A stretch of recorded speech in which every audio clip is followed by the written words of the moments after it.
Students, मैं आपके educator Neha.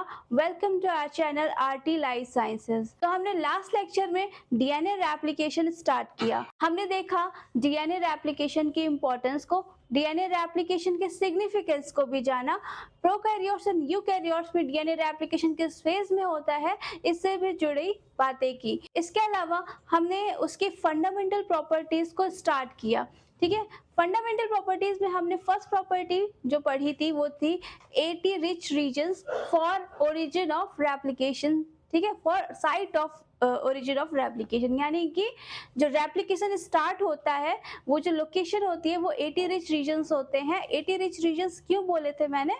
क्योंकि एडेनिन और थायामीन, एडेनिन और थायामीन के बीच में डबल बॉन्ड होता है और ये डबल बॉन्ड जो हाइड्रोजन डबल बॉन्ड होता है ये इसकी मेल्टिंग पॉइंट लो होती है। तो जब डीएनए का जो सेगमेंट होता है उसमें जहाँ पे भी ये 80 रिच रीजन्स कंटिन्यू होते हैं उन रीजन्स को हम 80 रिच रीजन्स कहते हैं और वहाँ पे रेप्लिकेशन यानी जो डीएनए है उसको ओपन करना ईजी होता है for origin of replication. Okay, तो ये हमने लास्ट लेक्चर तक हमने इसको पढ़ा था। ठीक है, आज हम शुरू करते हैं, इसी के आगे हम कंटिन्यू करते हैं और हम अपनी सेकेंड प्रॉपर्टी जो डीएनए रेप्लिकेशन की है वो पढ़ते हैं। तो हमारी जो सेकेंड प्रॉपर्टी है वो क्या है? DNA replication is a by directional process. Okay, DNA replication is a by directional process.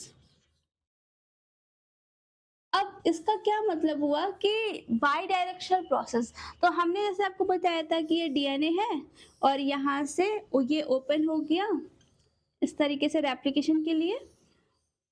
ठीक है, तो जब यहाँ से ये ओपन हुआ ये पूरा 80 रिच रीजन होता है। ठीक है, यहाँ पे पूरा 80 रिच रीजन होगा, यहाँ भी होगा। इसी वजह से ये जो रेप्लिकेशन है, जो रेप्लिकेशन के लिए ओरिजिन जो ये साइट ऑफ ओरिजिन है यहाँ से ये ओपन हो गया। ठीक है, अब रेप्लिकेशन स्टार्ट हो गई, यानी कि इस स्ट्रैंड पर भी एक नया डीएनए बनना शुरू हो जाएगा इधर। ठीक है, और इस स्ट्रैंड पे भी एक डीएनए बनना शुरू हो जाता है। ठीक, अब क्या होता है कि जो रेप्लिकेशन का प्रोसेस स्टार्ट होता है वो रेप्लिकेशन का जो प्रोसेस होता है वो दोनों डायरेक्शन में स्टार्ट हो जाता है। इस तरफ भी रेप्लिकेशन स्टार्ट हो जाता है और इस तरफ से भी रेप्लिकेशन स्टार्ट होता है। जैसे कि मान लें कि मैं हूं, तो अगर मैं यहाँ ये साइट ऑफ ओरिजिन है और मैं डीएनए पॉलीमरेज हूँ, तो इधर साइड से भी एक रेप्लिकेशन प्रोसेस स्टार्ट हो रहा है और इस तरफ से भी रेप्लिकेशन प्रोसेस स्टार्ट हो रहा है। ठीक है, इसीलिए रेप्लिकेशन प्रोसेस को हमने क्या कहा, ये बाई डायरेक्शनल होता है। तो ये हमारी सेकेंड प्रॉपर्टी थी। अब आगे बढ़ते हैं, और हाँ, इस आगे बढ़ने से पहले दो टर्म्स आते हैं जो आपने काफी सुने होंगे, और वो क्या है? Replication fork. एक होता है रेप्लिकेशन बबल होता है, replication bubble and replication fork. Replication fork, ठीक है। अब रेप्लिकेशन बबल और रेप्लिकेशन फोर्क क्या होता है? तो ये देखें, ये इस तरह से डीएनए यहाँ ओपन हुआ था, तो ये जो पूरा स्ट्रक्चर है, ये गोल गोल सा बबल सा जो स्ट्रक्चर है, इसको हम क्या कहते हैं? Replication bubble. यानी कि जो साइट ऑफ ओरिजिन वाली जो लोकेशन होती है जहाँ पे ये डीएनए स्ट्रैंड जो है वो एक दूसरे से दूर होते हैं, ओपन होते हैं, तो उस एरिया जो बबल टाइप का एरिया बनता है इसको हम क्या कहते हैं? ये रेप्लिकेशन बबल कहते हैं। ठीक है, अब अगर हम इस रेप्लिकेशन बबल को हाफ देखें तो ये कुछ इस तरीके से बनेगा।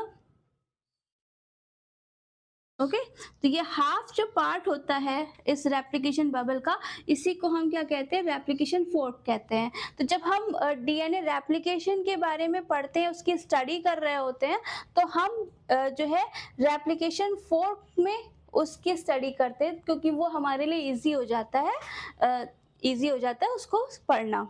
ठीक है, तो ये बात आप समझ जाओगे कि बाई डायरेक्शनल प्रोसेस क्यों होता है, और ये रेप्लिकेशन बबल और रेप्लिकेशन फोर्क आप समझ गए। अब हम आगे बढ़ते हैं। तो हमारी थर्ड प्रॉपर्टी क्या होती है कि जो रेप्लिकेशन होता है वो हमेशा क्या होता है? 5 प्राइम एंड से 3 प्राइम एंड की तरफ होता है। ठीक है, 5 प्राइम एंड से 3 प्राइम एंड की तरफ होता है, यानी कि जो DNA new strand of DNA जो बनना शुरू होगा वो 5 प्राइम एंड से शुरू होता जाएगा और फिर वो किधर की तरफ जाएगा, 3 प्राइम एंड की तरफ। ऐसा क्यों होता है? ये चीज आपको क्लियर तो तभी होगी जब हम डीएनए रेप्लिकेशन को और डिटेल में पढ़ेंगे। यहाँ मैं इसकी फंडामेंटल प्रॉपर्टी बता रही हूँ, तो आपको जो है इसको थोड़ा सा समझाती हूँ उसके स्ट्रक्चर के बेसिस पे। ठीक है, अब आपको पता है न्यूक्लियोटाइड क्या होता है। पेंटोज, न्यूक्लियोटाइड में एक पेंटोज शुगर होती है और इसके जो न्यूक्लियोटाइड, जो पेंटोज शुगर का जो फर्स्ट कार्बन होता है वहाँ पे नाइट्रोजन बेस ऐड होता है। ठीक है, और 5th कार्बन पे फॉस्फेट ग्रुप ऐड होता है। ओके, 3rd कार्बन पे OH प्रेजेंट होता है, 2nd कार्बन पे सिंपल H प्रेजेंट होता है। ये एक न्यूक्लियोटाइड है। ठीक है, अब जब जो डीएनए पॉलीमरेज होता है, ठीक है, जो रेप्लिकेशन करवाता है डीएनए पॉलीमरेज, वो क्या करता है कि जो 3rd कार्बन पे, मैं इसको हाईलाइट कर दूं 3rd कार्बन, ठीक है, तो 3rd कार्बन पर OH जो प्रेजेंट होता है, इस OH को अलाउ करता है कि वो किसी रैंडम न्यूक्लियोटाइड, है ना, किसी भी रैंडम न्यूक्लियोटाइड जो प्रेजेंट होगा वहां पे, जैसे वो कुछ इस तरीके से होगा, ये नाइट्रोजन बेस है इस न्यूक्लियोटाइड का, ये मान लीजिए फर्स्ट न्यूक्लियोटाइड है। ठीक है, और ये हम किसी रैंडम न्यूक्लियोटाइड यानी कि 2 मान लेते हैं। ठीक है, और ये इसका OH है 3rd कार्बन पे, और ये H है, और ये 5th कार्बन पे जो इसका फॉस्फेट है। देखें बच्चों, जो न्यूक्लियोटाइड होते हैं, मतलब जो डीएनए स्ट्रैंड से जो अलग न्यूक्लियोटाइड प्रेजेंट होते हैं ना, जो डीएनए पॉलीमरेज ला ला के जो है पहले वाले न्यूक्लियोटाइड पे ये जोड़ता रहता है, तो उनमें क्या होता है, उनमें जो फॉस्फेट ग्रुप होता है, ये एक्चुअली 3 फॉस्फेट प्रेजेंट होते हैं। ठीक है, 3 फॉस्फेट प्रेजेंट होते हैं, जो और तीनों के अपने अपने नाम होते हैं। पहले वाले को हम अल्फा कहते हैं, दूसरे वाले को बीटा कहते हैं, और तीसरे वाले को क्या कहते हैं, गामा कहते हैं। ठीक है, इस तरीके से न्यूक्लियोटाइड जो होते हैं वो न्यूक्लियस में प्रेजेंट होते हैं। अब क्या होता है कि जो डीएनए पॉलीमरेज होता है, वो जो पहले से न्यूक्लियोटाइड प्रेजेंट था उसको क्या कहता है कि उसको अलाउ करता है, जो उसका OH होता है, ये जो OH होता है, ये OH अल्फा और बीटा, इन दोनों के बीच का जो बॉन्ड होता है, अल्फा फॉस्फेट और beta phosphate of another nucleotide, उसके बीच में क्या करता है, न्यूक्लियोफिलिक अटैक करा देता है।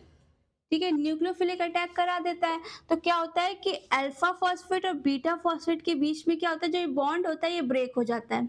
ठीक है, ये बॉन्ड ब्रेक हो गया। जब ये बॉन्ड ब्रेक हो जाता है तो ये बॉन्ड जब ब्रेक हो जाता है तो ये अल्फा फॉस्फेट है, ये अल्फा फॉस्फेट जो है वो इस OH के साथ में जाके बाइंड कर जाएगा। ठीक है, ये अल्फा फॉस्फेट अपने साथ ये पेंटोज शुगर और नाइट्रोजन बेस को लेके क्या करेगा, इस जो फर्स्ट वाला न्यूक्लियोटाइड है उसके साथ में जाके ये बाइंड हो जाएगा। जब ये यहाँ जाके बाइंड हो जाएगा तो ये जो बीटा और गामा, ये 2 फॉस्फेट प्रेजेंट है, ठीक है, जो ब्रेक हो गए थे, ये दोनों फॉस्फेट बाहर निकल जाएंगे। किस फॉर्म में निकलेंगे, पायरोफॉस्फेट।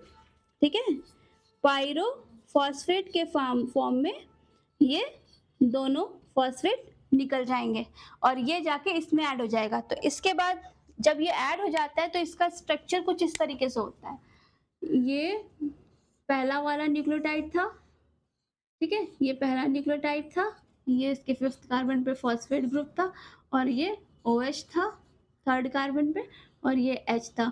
ठीक है, और जो ये वाला फॉस्फेट ऐड हुआ था तो ये कुछ ऐसे ऐड हो गया, ये अल्फा फॉस्फेट है। ठीक है, अल्फा फॉस्फेट है और ये 2nd न्यूक्लियोटाइड है। ठीक, ये इसका नाइट्रोजन बेस और ये इसका OH 3rd कार्बन पे और इधर H।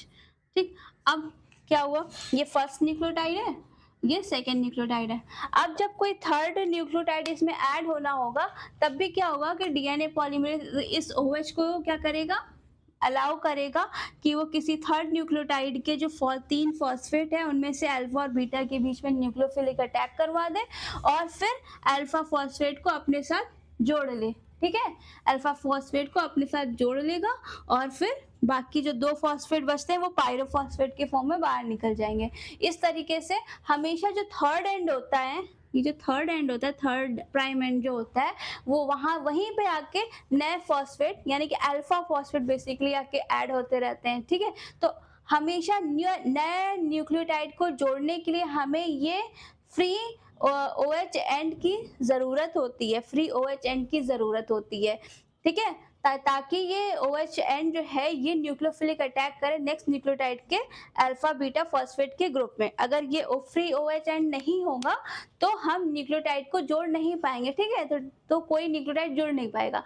इसलिए हमेशा जो डायरेक्शन होती है रेप्लिकेशन की, यानी डीएनए सिंथेसिस की, डीएनए जो न्यू स्ट्रैंड की सिंथेसिस की जो डायरेक्शन होती है वो हमेशा ये 5 प्राइम है, 5 प्राइम से 3 प्राइम एंड की तरफ होती है। ठीक है, हमेशा 5 प्राइम से 3 प्राइम एंड की तरफ होती है, क्योंकि हमेशा जो 3 प्राइम एंड हमेशा होता है वो फ्री होता है और उसी पे नया न्यूक्लियोटाइड आके जुड़ता है। ठीक है, अब ये बात तो क्लियर हो गई होगी कि क्यों 3 प्राइम एंड से ही न्यूक्लियोटाइड जुड़ता है, किस तरीके से जुड़ता है, यानी न्यूक्लियोफिलिक जो रिएक्शन होती है, ये न्यूक्लियोफिलिक रिएक्शन थी। ठीक है, न्यूक्लियोफिलिक रिएक्शन। ठीक है, न्यूक्लियोफिलिक रिएक्शन कैसे होती है, कैसे, कौन सा। अब एक चीज और आप नोटिस कर रहे होंगे कि हमेशा जो क्या होता है, अल्फा फॉस्फेट जो होता है दूसरे न्यूक्लियोटाइड का, वो आके ऐड हो रहा था, यानी कि जो डीएनए का स्ट्रैंड बनता है उसमें जितने भी फॉस्फेट होते हैं, ठीक है, वो सब कौन से होते हैं, अल्फा फॉस्फेट होते हैं। ये बात भी आप समझ गए होंगे। तो ये वाला आपको प्रॉपर्टी समझ में आ गई होगी, कौन सी, कि 5 प्राइम एंड से 3 प्राइम एंड की तरफ ही डीएनए रेप्लिकेशन और डीएनए की सिंथेसिस होती है। तो ये चीज आपको समझ में आ गई होगी, आप इसे थोड़ा सा नोट कर लें। ठीक है, कि कैसे रेप्लिकेशन हो रहा है। और अब हम आगे बढ़ते हैं। ठीक है, हम अपने अब 4th प्रॉपर्टी की तरफ चलते हैं। 4th प्रॉपर्टी हमें ये कहती है कि, अब 4th प्रॉपर्टी को भी मैंने इसी में ही समझा दिया था कि जो डीएनए पॉलीमरेज होता है, थोड़ा सा बड़ा लिखूं मैं, जो डीएनए पॉलीमरेज होता है, डीएनए पॉलीमरेज होता है, always need free 3 prime OH group to add nucleotide. अब ये लाइन तो आपको समझ में आ ही गई होगी, क्योंकि मैंने ये बात आपको समझाई कि जो डीएनए पॉलीमर होता है उसको हमेशा 3 जो 3 प्राइम पर OH ग्रुप होता है, इसकी जरूरत होती है नए न्यूक्लियोटाइड को, टू ऐड न्यू न्यूक्लियोटाइड। ठीक है, नए न्यूक्लियोटाइड को उसमें ऐड करने के लिए। अब कैसे, क्यों ऐड करने के लिए, कैसे ऐड करने के लिए, ये मैंने अभी आपको बताया। तो ये वाली प्रॉपर्टी भी आपको समझ में आ गई होगी। इसमें कुछ था ही नहीं, क्योंकि इसके पहले वाले प्रॉपर्टीज में हम जो इससे पहले प्रॉपर्टी डिस्कस की थी उसमें ये सब चीजें बता दी। ठीक है, अब हम एक इसके बाद आते हैं, हमारी नेक्स्ट जो प्रॉपर्टी है वो क्या है। हमारी नेक्स्ट प्रॉपर्टी जो है उसमें क्या लिखा है कि जो डीएनए रेप्लिकेशन का प्रोसेस होता है, डीएनए रेप्लिकेशन का जो प्रोसेस होता है वो क्या होता है, सेमी डिसकंटिन्यूअस होता है, डिसकंटिन्यूअस। ठीक है, सेमी डिसकंटिन्यूअस होता है। सेमी का मतलब क्या हुआ, सेमी का मतलब हुआ हाफ, सेमी का मतलब हुआ हाफ। ठीक है, और डिसकंटिन्यूअस का मतलब तो आपको पता ही है कि जो ब्रेक होके चले। ठीक है, तो डिसकंटिन्यूअस का मतलब तो आप समझ ही गए होंगे। ठीक है, एक होता है कंटिन्यू, एक होता है डिसकंटिन्यू। तो अब हम इस वर्ड से ये समझ रहे हैं कि अगर डीएनए का रेप्लिकेशन हाफ डिसकंटिन्यूअस होता है तो यानी कि वो हाफ कंटिन्यूअस भी होता होगा, हाफ कंटिन्यूअस भी होता होगा। ठीक है, हाफ डिसकंटिन्यूअस होता है, हाफ कंटिन्यूअस होता है। तो ये कैसे होता है, ये कुछ इस तरीके से होता है। देखिए, जब हम ये रेप्लिकेशन फोर्क बनाया मैंने, ठीक है। तो रेप्लिकेशन फोर्क बनाया तो इसमें क्या होगा कि एक आपका स्ट्रैंड होगा 3 प्राइम टू 5 प्राइम और एक किधर 5 प्राइम टू 3 प्राइम, ठीक है।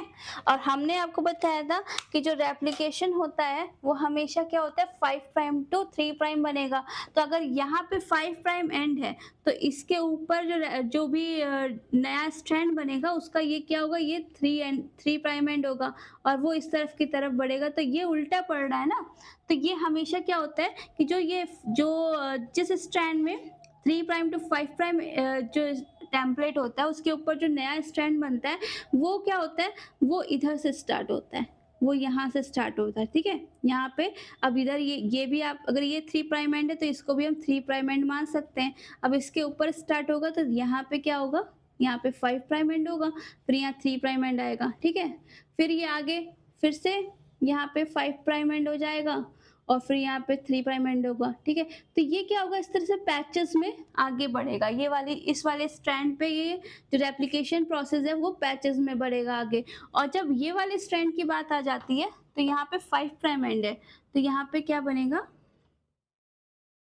अरे ये तो गलत कर दिया, ये चीज मैंने थोड़ी सी गलत कर दी।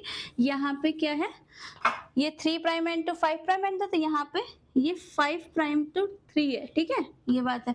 अब यहाँ पे जब ऊपर वाले स्ट्रैंड में रेप्लिकेशन स्टार्ट होगा तो यहाँ पे 3 प्राइम एंड है तो यहाँ पे 5 प्राइम एंड वाला स्ट्रैंड शुरू होगा। अब ये 5 प्राइम से 3 प्राइम की तरफ बढ़ता जाएगा। तो क्या होगा कि इसको रुकने की जरूरत नहीं पड़ेगी, ये लगातार आगे बढ़ता जाएगा। तो हमेशा क्या होता है कि जो डीएनए का रेप्लिकेशन होता है उसमें एक स्ट्रैंड जो होता है वो कंटिन्यू रेप्लिकेट होके आगे बढ़ता जाता है। ये क्या होगा, यहाँ से डीएनए खुलता जाएगा और ये आगे बढ़ता जाएगा, ठीक है। तो हमेशा जो एक स्ट्रैंड होता है वो हमेशा कंटिन्यू आगे बढ़ता जाता है और एक स्ट्रैंड जो होता है वो रुक रुक के बढ़ता है, ठीक है। पहले थोड़ा सा पैच बना, फिर थोड़ा सा पैच बना, फिर थोड़ा सा पैच बना, फिर ओपन हुआ तो फिर से थोड़ा सा पैच बनेगा, ठीक है। ऐसे पहले ये वाला पैच बना था, ये पैच, फिर ये पैच बना, फिर ये पैच बना, फिर ये थोड़ा ओपन होगा डीएनए, फिर यहाँ पे एक और पैच बनेगा, ठीक है। तो ये पैचेस में बन रहा है और ये कंटिन्यू हो रहा है। तो जो कंटिन्यू स्ट्रैंड बन रहा है इसको हम क्या कहेंगे, लीडिंग स्ट्रैंड कहेंगे, ठीक है, इसको लीडिंग स्ट्रैंड कहेंगे। और जो पैचेस में बन रहा है रुक रुक के वो क्या है, लैगिंग स्ट्रैंड है, ठीक है, ये लैगिंग स्ट्रैंड है। तो इसी को क्या कहते हैं, ये कंटिन्यू बन रहा है तो ये हाफ कंटिन्यूअस हो गया, ठीक है, हाफ कंटिन्यूअस हो गया। और ये रुक रुक के बन रहा है, पैचेस से बन रहा है तो ये क्या है, डिसकंटिन्यूअस है, ठीक है। तो ये डिसकंटिन्यूअस, इसीलिए जो डीएनए रेप्लिकेशन का प्रोसेस होता है वो सेमी डिसकंटिन्यूअस होता है। समझ गए कि लीडिंग स्ट्रैंड क्या होती है, लैगिंग स्ट्रैंड क्या होती है। जिस स्ट्रैंड पे जो न्यू सिंथेसाइज डीएनए स्ट्रैंड है वो कंटिन्यू बन रहा हो वो लीडिंग स्ट्रैंड है, और जहाँ पे रुक रुक के बन रहा हो, पैचेस में बन रहा हो तो वो लैगिंग स्ट्रैंड होता है, ठीक है। तो ये प्रॉपर्टी भी हमने पढ़ ली। तो आज पहले तो हम रिवाइज कर लें कि हमने अब तक कितनी प्रॉपर्टी पढ़ी। तो जो पहली प्रॉपर्टी हमने पढ़ी थी वो पढ़ी थी एटी रिच रीजन्स का होना, ठीक है। एटी रिच रीजन्स का होना, एटी रिच रीजन्स का होना क्यों जरूरी है, क्योंकि एटी यानी कि एडेनिन थायमिन के बीच का जो बॉन्ड होता है उसका मेल्टिंग पॉइंट लो होता है, इसलिए वहां से रेप्लिकेशन को वो जो डीएनए स्ट्रैंड है उसको ओपन करना इजी होता है। इसलिए जो एटी रिच रीजन्स होते हैं वो मोर सुटेबल रीजन्स होते हैं जहां से जो replication of site of origin के लिए ये रीजन्स काफी सुटेबल होते हैं। सेकेंड प्रॉपर्टी जो हमने पढ़ी थी वो ये पढ़ी थी कि जो डीएनए रेप्लिकेशन होता है वो बाई डायरेक्शनल होता है। बाई डायरेक्शनल हमने आपको बता दिया कि कैसे, ठीक है। यानी कि जब रेप्लिकेशन बबल बनता है तो जो रेप्लिकेशन बबल बनता है तो डीएनए का रेप्लिकेशन दोनों डायरेक्शन से होता है, ठीक है। तो ये बाई डायरेक्शनल हुआ। फिर आता है थर्ड, हमने प्रॉपर्टी पढ़ी थी कि जो डीएनए का रेप्लिकेशन यानी कि जो न्यू डीएनए स्ट्रैंड के सिंथेसिस होती है वो हमेशा 5 प्राइम एंड से 3 प्राइम एंड की तरफ होती है। बताया थे आपको हमेशा 3 प्राइम एंड पे जो OH ग्रुप होता है वो 3 प्राइम एंड जो होता है वो फ्री होता है। 3 प्राइम एंड का मतलब है कि जो न्यूक्लियोटाइड का थर्ड कार्बन होता है जहाँ पे OH लगा होता है वो हमेशा फ्री होता है और वहीं पे नया न्यूक्लियोटाइड आके ऐड होता है। फोर्थ प्रॉपर्टी पढ़ी थी कि जो डीएनए पॉलीमरेज होता है, डीएनए पॉलीमरेज होता है always need free 3' OH group to initiate DNA synthesis और DNA रेप्लिकेशन। ठीक है, ठीक। तो ये भी पता है डीएनए पॉलीमरेज को हमेशा जो फ्री ओएच 3' पर जो फ्री ओएच ग्रुप चाहिए होता है वो हमेशा चाहिए होता है ताकि उसमें वो नया न्यूक्लियोटाइड जोड़कर डीएनए स्ट्रैंड की सिंथेसिस करवा पाए। फिफ्थ प्रॉपर्टी जो हमने पढ़ी थी वो क्या पढ़ी थी कि डीएनए रेप्लिकेशन जो होता है वो एक सेमी डिसकंटिन्यूअस प्रोसेस होता है। डिसकंटिन्यूअस प्रोसेस होता है। ओके, तो ये 5 प्रॉपर्टी पढ़ी। इसके अलावा एक लास्ट प्रॉपर्टी बचती है, वो क्या होती है? इसके अलावा एक लास्ट प्रॉपर्टी बचती है, वो होती है कि डीएनए रेप्लिकेशन क्या है? डीएनए एक सेमी कंजर्वेटिव डीएनए रेप्लिकेशन या क्या होता है? सेमी कंजर्वेटिव प्रोसेस होता है। कंजर्वेटिव प्रोसेस होता है, ठीक। और हम कह सकते हैं डीएनए सेमी कंजर्वेटिव होता है। तो ये सेमी कंजर्वेटिव क्या होता है, क्यों होता है ना? क्या इसका मतलब क्या हुआ, ये हम आपको नेक्स्ट लेक्चर में बताएंगे, क्योंकि जो इसको थोड़ा डिटेल में आपको बताना पड़ेगा। एक्चुअली क्या था ना कि उस टाइम पे जो साइंटिस्ट थे उनका मानना था, कुछ का मानना था कि जो डीएनए होता है वो डीएनए रेप्लिकेशन जो होता है वो कंजर्वेटिव होता है, डीएनए जो है वो कंजर्वेटिव है। कुछ कह रहे थे कि ये सेमी कंजर्वेटिव है, सेमी कंजर्वेटिव। और कुछ का कहना था कि ये डिस्पर्सिव होता है, डिस्पर्सिव। अब इन तीनों के क्या मतलब है ना? ये भी हम नेक्स्ट लेक्चर में एक्सप्लेन करेंगे। और किस एक एक्सपेरिमेंट था मिचेल्सन एंड स्टाल का, जिसके बाद ये प्रूफ हो गया था कि जो डीएनए रेप्लिकेशन होता है या जो डीएनए होता है वो सेमी कंजर्वेटिव होता है। हम उस एक्सपेरिमेंट को भी नेक्स्ट लेक्चर में पढ़ेंगे। अगर मैंने इसको इसी लेक्चर में स्टार्ट किया तो ये लेक्चर भी जो है वो लेंदी हो जाएगा, इसलिए वो हम नेक्स्ट लेक्चर में पढ़ते हैं और कल हम पूरा डीएनए रेप्लिकेशन की पूरी प्रॉपर्टीज कंप्लीट कर लेंगे। तब तक के लिए आप आज जितना भी पढ़ाया है अब तक उसको रिवाइज करें, उसके नोट्स बनाएं, और कोई प्रॉब्लम हो आप कमेंट सेक्शन पे ज़रूर बताएं। लाइक करें, सब्सक्राइब करें, शेयर करें और सपोर्ट करें। आज के लिए बस इतना ही। Thank you.